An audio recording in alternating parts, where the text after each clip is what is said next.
staying the distance. The Group 3 Gordon Stakes. Number 2 Merchant started favourite despite being untested on rain-affected ground, with money for Sir Dinadan late. Shouting in the background, they're going to walk down to the stalls, turn round, and then hopefully everyone will walk in nice and sensibly. To be fair, the jockeys aren't complaining, but you can see the situation here. They're turning around, trying to get everyone level, give everyone a fair start. Richard, it's over to you.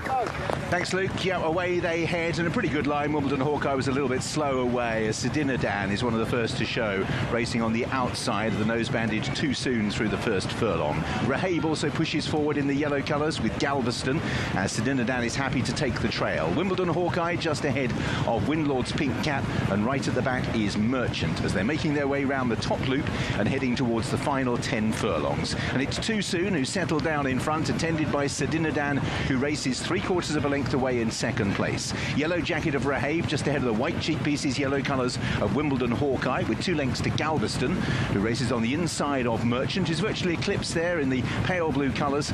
And last of the 7 as they make their way towards the intersection is Windlord, just beginning to spread out as Too Soon presses on slightly on that little descent. Dinadan races 2 lengths away, Rahabe and Wimbledon Hawkeye, with a gap of 3 lengths to Galveston and Merchant, who are together. And Windlord, who acted as a pacemaker earlier on in the season, is now held up last of the 7 up in trip today, as Too Soon makes the way hard up against the far side running rail and begins the climb uphill with round about 7 furlongs to go. Splashing through a bit of standing water, tacking back over to the inside. Too Soon leads Dinadan, with racing in 3rd place is Rahabe as they continue to ascend the hill. In 4th is Wimbledon Hawkeye, Merchant on the outside of Galveston and Windlord. Now the leader's taken a pretty big pull as they approach the turn, very cautious round it. Too Soon has the lead by a length from Dinadan. Rahabe corners in 3rd with Wimbledon Hawkeye.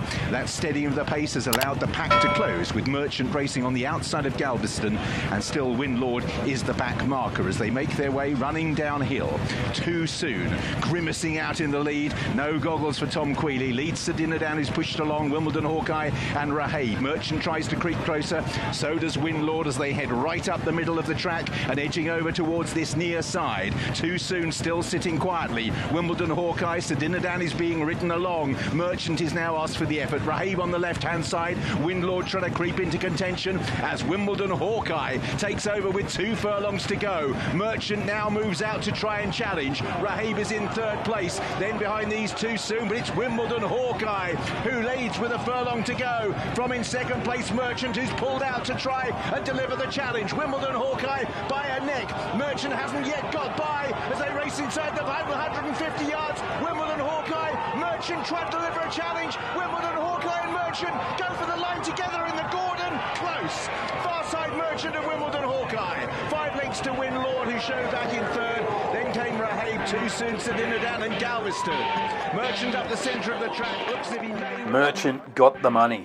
A truly dogged performance in terrible conditions. Surprisingly, the track rating hasn't been changed even 12 hours after the race, despite its appearance not being in the described good zone. Also, the next race on the card was labelled heavy. Anyway, it augurs well for this horse having a tilt at the Prix de l'Arc de Triomphe in October, though connections have stated the Great Voltager will be his next target. That's on August the 20th. Second placed Wimbledon Hawkeye has been ever present in a lot of this year's second tier races for 3-year-olds.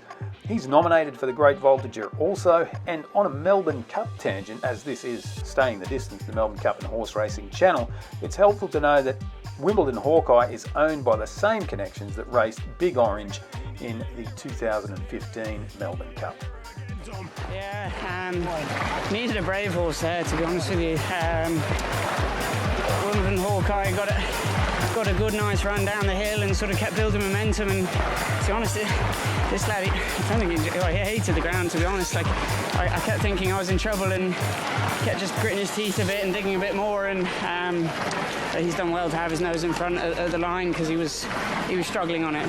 Yeah, I mean, look, this is a horse who, in his whole life, has never gone on a surface. Well, he's gone on artificial, but he's never gone on a surface softer than good. And all his recent runs on good to firm, was that the reason it looked like he just went to lug to the rail? And once you pulled him off that rail, you got him going. Yeah, I just don't think I don't think he knew how to get going on it. Like, you know, it's a very different action, and I was asking him to do something he's not done before, you know. And the second horse is a good horse who obviously enjoyed the surface and put him to the sword, as they do in good races, and he's had to step up today, but he's duly done so, which is great. Proper St Ledger horse? I think so.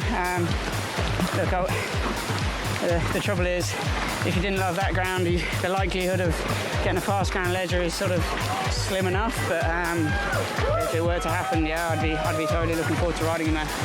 If this, just how soft did that ground ride? Oh, do you know what? It's such a hard one to get a gauge of. It's just so wet. The reality is, it's only just gone on it, so it's just slop at the moment. Very tight. Yeah, it was tight, and I thought it was fascinating hearing from Harry Herbert before the race saying, well, this, and then maybe the voltages, and then perhaps the arc. So they clearly think a lot of this horse.